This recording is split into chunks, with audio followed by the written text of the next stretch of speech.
Welcome to Art of the Cart, where we bring you the best recipes and culinary tips straight from the D&W Fresh Market. I'm your host, Chef Britt, and I'm thrilled to be your guide on this delicious journey. It's an exciting one today, and I can't wait. I have my co-chef with me today, Adam Watts, the executive R&D chef for Spartan Nash. So we work hand in hand together, and I get to ask him all the questions today. So Adam, thanks for hanging out with me. Thanks for having me. Yeah, of course.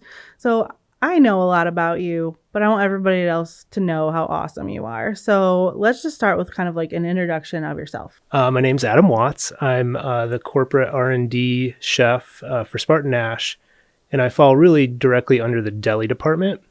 And I've worked there for about 6 years now. So what kind of like inspired you to become a chef? What was that turning point? Yeah, well, I think it was at a young age where I was constantly every Saturday going to the farmer's market with my mom and my grandma. Mm-hmm. Then as I got older, started to realize that there was more happening around me in the food world.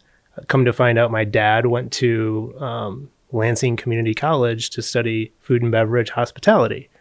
Did he work in hospitality? No. So, but that was sort of an influence too. And part of the influence, I was thinking about what factors played a role in my upbringing as becoming a chef. And I think maybe Top Chef, maybe watching the Food Network while my mom was in the kitchen cooking her favorite recipes. Yeah. I think that may have played a part as well. What would you say is kind of your main tool to stay up to date? Because right now in the world of social media and TikTok and all of that, I mean, trends are changing so frequently.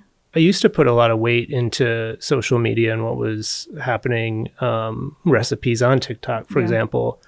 I think I've shifted that to now it really relies on getting feedback from customers working in our delis and finding out what the demand is at that time, and also my colleagues that I work with. I mean, I get a lot from them. We do tend to, shop at our competing stores, and that also, I think, just like eating out, where you go out and eat at a fine dining restaurant, there's inspiration there that you can take to implementing in our jobs. And then I think just the act of shopping at other stores definitely see some inspiration there too. We'll just walk down an aisle in a store too, and you see a sauce or a spice or something that like you've never seen before. And then all of a sudden in your mind, you're like,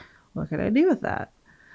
Where does that fit in? And then it kind of just opens up that door of inspiration as well. Yeah. And too, I think there is sort of a little bit of a boundary that we have to stay within with that. Not everything we see or we get excited about can we actually implement in our delis, but the ones that we do, that does bring the excitement. So in your years of Spartan Nash, what would you say was like your proudest moment?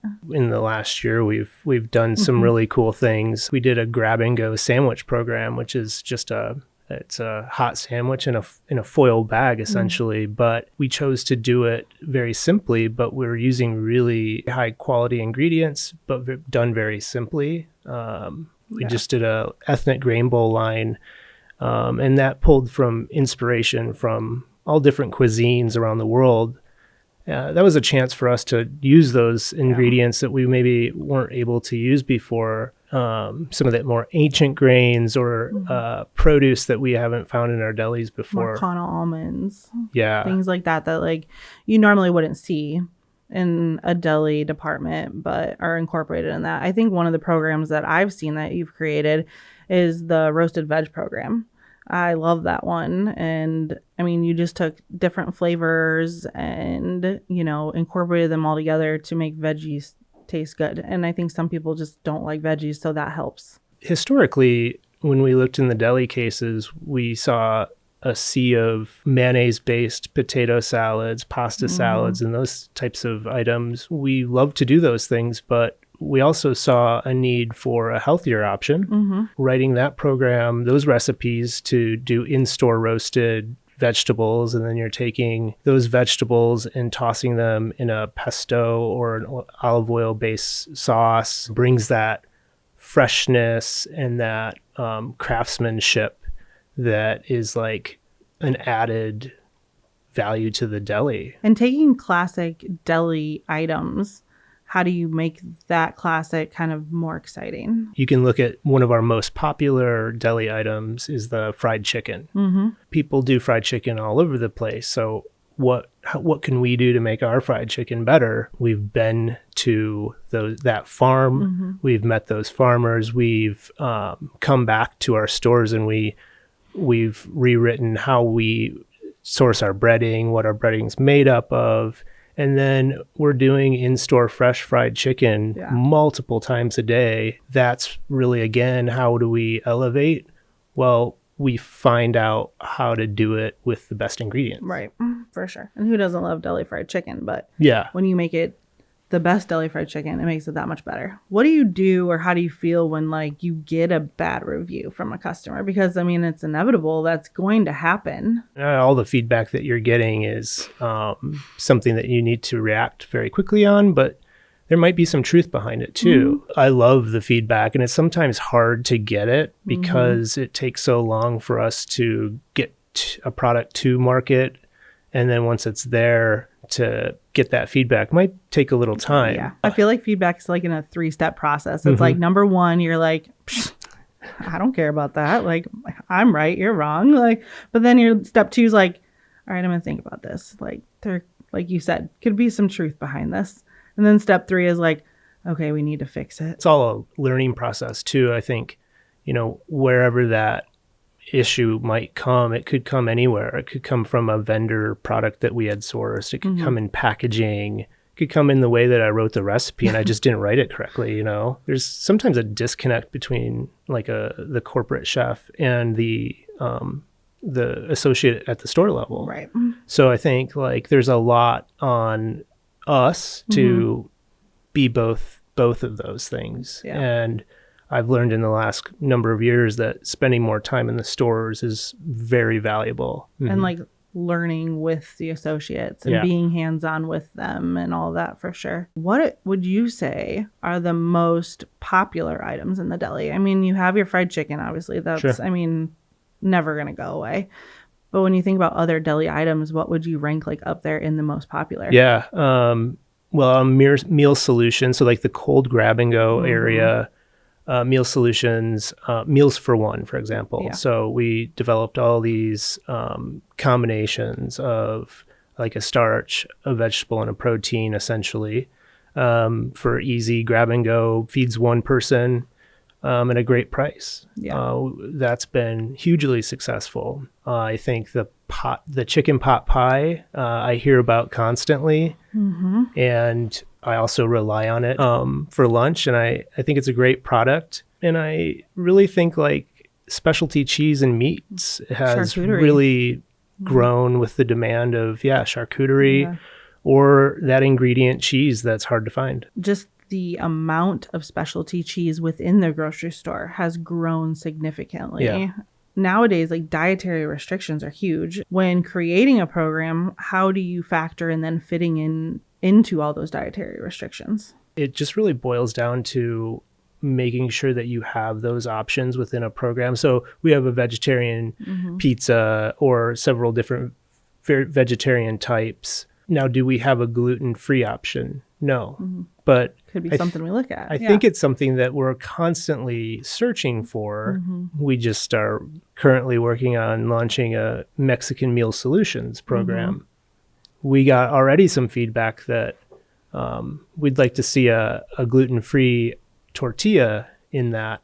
Well, does it perform to our liking, and will it hold up? These are all questions that we have to work through. A lot more that goes into it than just the final product, though, too. And like you use the example of pizza program, even though it's an established program, we're constantly looking at new items, new ways to innovate it and change it. And so it's kind of always like an ongoing process, for sure. Yeah. We'd love to add some more seasonality to our offerings so that we can, roll out a program in the spring that is perfect for summertime. And I think the ethnic grain bowls is that example. Like with the options that we have, grilled salmon or the fire braised flank. Yeah. Definitely like summer classics that I think will do great. So I was thinking about like talking to you, and my cousin is actually getting ready to like move into her first apartment. And so she like texts me and she's like, hey, what do I need to buy for my kitchen? And I thought about like us talking today, and I was like, if a family member messaged you and asked what would be the top 3 things I need for my kitchen, like what 3 things would you tell them to buy? Oh my gosh. Because I was like stumped almost. Yeah. An electric black pepper grinder, a really good peeler, heart peeler. Chef knife. Yeah. You gotta have a good knife, or not even necessarily a chef knife, but a good knife. A mortar and pestle. Yeah. But would they know how to use that? A thermometer. Yeah. I gotta tell her a thermometer because be that good. one's huge. Digital thermometer, I think, as geeky as it sounds, I'm really into them lately. Yeah. And a fast read digital thermometer, that would be cool. How about a like really nice salad bowl with like fork and spoon For thing? hosting and stuff. Yeah. A citrus juicer. Those are cool. Like the hand press one. Yeah. But I think that was like the hardest question to ask like a chef, because like I want everything, and like, I mean, I can't just narrow it down to just a few items. So what's a typical day in the life of Adam Watts? I have to start my day pretty early because the only time I can gain me time is before everybody wakes up in my house. So I do that. I'm the complete opposite. Yeah. I'm not a morning person. So I've got like a little ritual in the morning.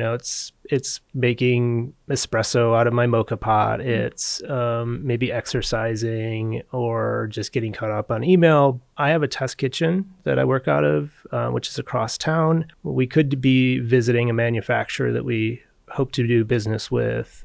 We could be going to a trade show. We could be hosting our own expo. Right. And I do a lot of cuttings, so comparing products, like items together. And that's more of a category review. So that time of the year happens where we want to say, hey, we want to look at all of our hummuses. And are we missing anything? Are there areas of opportunity in that category? So I do a lot of that too. Yeah. What would you say are some of the most important skills for a chef to have? I think it's really important to be like nimble, flexible, be able to be pliable, to react quickly. For example, we could find out that our chicken, for our fried chicken, something happened in the supply chain, and we need to find a solution to that. So that could add some challenges. Yeah. I think it's communication, hugely important as well. We work with so many different teams across our company. Being able to know who you're working with and what they do and how they can help us. That's definitely another pro to this job as well. So out of all the years that you've had in the kitchen, what would you say is like your most rewarding thing? The most rewarding thing for me, I think, is talking to a customer that doesn't know who I am or what I do for the company, and just hearing them maybe say something nice about something that I had something to do with. That would be really fantastic for me. When I go into a store and I see like all the hard work that I've put into designing these programs, and then seeing them executed very well, that makes my day. I think as a chef, like the best compliment you can get is like, I like your food. Like, I don't care if it's like the most simple thing, but it's like, if you hear those words, you're like, I'm doing something right. Like, Yeah. So yeah, for sure. And another thing too, I think like when I'm at home and I'm cooking for my family and I'm able to benefit from like shopping at our store. I am a customer of our deli department as well. Right. So, I mean, I really love the ingredients that I work with every day. And they're in my house, they're in my fridge, and they're something I'm feeding my family. Yeah. What would you say is your go-to at home to feed the kids that they love that like dad makes? Well, my wife and I share responsibilities in the kitchen at home. Yeah. She's a great cook. What the family really can rely on dad for making and they love is like a chicken kale Caesar salad. We do it a different way than maybe most. And I stole it from a restaurant and I think it's great. But we put, instead of croutons, we put potato chips. For more garnish, we put raw sliced thin cauliflower in it. Still put Parmesan cheese, but I typically will make the dressing. And I think I've told you this before. Yeah. The demand when I get it is that, Dad, I need a Caesar salad, but you have to make the dressing from scratch.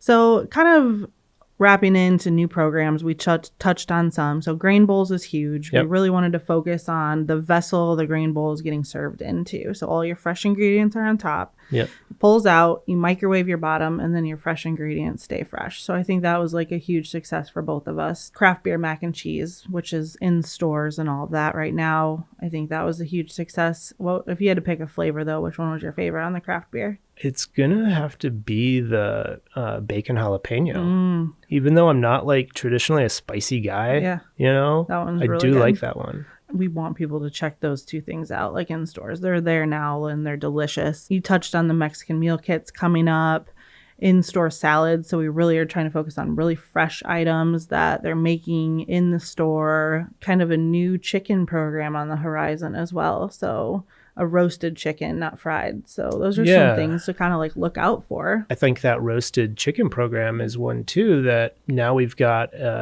topical applications on a roasted chicken, either like an 8-piece or a 10-piece, that isn't like an overpowering spice. It's a olive oil based, almost like a marinade or topical. Which I think does wonders for it. For sure. So some new exciting things in the horizon to look out for. Well, Adam, it's been like really fun. But I like to end every podcast with some like random fire questions. Okay. So you just give me the first response that comes to mind. Is a hot dog a sandwich? No. Have you ever had a nickname? And what was it? Yeah. So Baby Watts was my nickname growing up, just because everybody was older than me. Okay. And what's your favorite zoo animal? Panda. Okay. All right. Look, I even learned something today. Well, it's been fun. And again, Adam, you inspire me every day. And I love working with you. We have a great, partnership. And I look forward to creating some really cool new fun deli items with you in the future. Yeah, likewise, Britt. Yeah. Also, thank you for having me on your podcast. Yeah. Congratulations. Thanks. Thanks for tuning in to Art of the Cart. Please subscribe, comment, and leave a review. Don't forget to visit D&W's website for products and resources mentioned in this episode. Until next time, happy cooking.